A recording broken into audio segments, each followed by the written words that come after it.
কলকাতা টিভিতে আপনাদের সকলকে স্বাগত। আপনাদের সঙ্গে রয়েছি আমি অঙ্কুর। আর কিছুক্ষণের মধ্যেই জানা যেতে পারে যে ধর্মেন্দ্র প্রধান, দেশের শিক্ষামন্ত্রী, তার যে পদত্যাগের দাবি তুলেছে ককরোচ জনতা পার্টি, জান্তার মান্তারে চলছে তাদের বিক্ষোভ, সেই পদত্যাগের দাবিতে দুজন প্রতিনিধি তারা কেন্দ্রীয় মন্ত্রীদের সঙ্গে সাক্ষাৎ করে 3 দফা দাবি জানিয়েছিলেন। তার মধ্যে প্রধান দাবি ছিল শিক্ষামন্ত্রী ধর্মেন্দ্র প্রধানের পদত্যাগ। সে বিষয়ে কেন্দ্রীয় সরকারের 2 প্রতিনিধি কেন্দ্রীয় মন্ত্রী তারা বলেছিলেন আজকে পর্যন্ত তারা সময় চেয়েছেন এ বিষয়ে চূড়ান্ত সিদ্ধান্ত জানানোর জন্য, এবং আজকে বিকেল 3টে থেকে 4টের মধ্যে সেই বিষয়ে সিদ্ধান্ত জানা যাবে।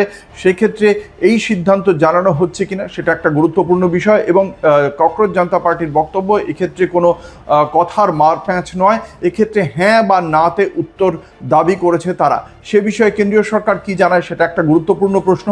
জান্তার মান্তারে ককরোচ জনতা পার্টির প্রতিষ্ঠাতা সদস্য সেই অভিজিৎ দীপকে তার টাইফয়েড ধরা পড়েছে, যদিও তিনি বলেছেন যে টাইফয়েড ধরা পড়লেও এই আন্দোলনের সঙ্গে তিনি রয়েছেন। এর পাশাপাশি কি জানা যাচ্ছে, এর পাশাপাশি যেটা বলা হয়েছে, দলের মুখপাত্র জানিয়েছেন যে এই যে বৈঠকে যারা আত্মহত্যা করেছেন তাদের জন্য 1 কোটি টাকা ক্ষতিপূরণের দাবি জানানো হয়েছিল, এবং এর পাশাপাশি 20শে জুলাই যে ছাত্র যে পদযাত্রা কর্মসূচি ছিল তার প্রেক্ষিতে ককরোচ জনতা পার্টির বক্তব্য ছিল এই বিষয়ে এখনও পর্যন্ত 13টি এফআইআর দায়ের করেছে দিল্লি পুলিশ।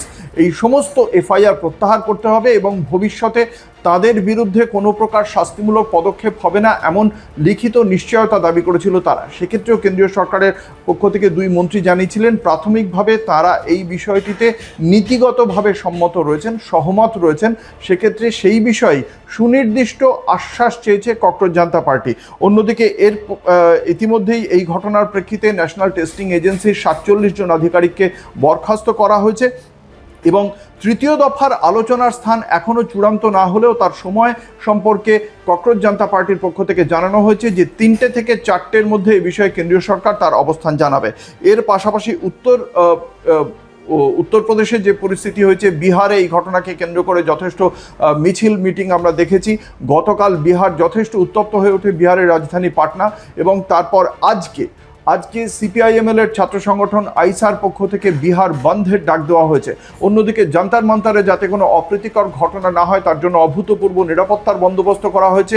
ককরোচ জনতা পার্টির দাবি এ বিষয়ে দিল্লি পুলিশের পক্ষ থেকে ফেসিয়াল রিকগনিশন যে টেকনোলজি, সেই প্রযুক্তি ব্যবহার করার জন্য একটি বিশেষ ভ্যানও আনা হয়েছে জান্তার মান্তারে। এটা সম্পূর্ণভাবে তাদের যে ব্যক্তিগত স্বাধীনতা, সেই স্বাধীনতার ওপর হস্তক্ষেপ বলেও অভিযোগ করা হয়েছে ককরোচ জনতা পার্টির পক্ষ থেকে।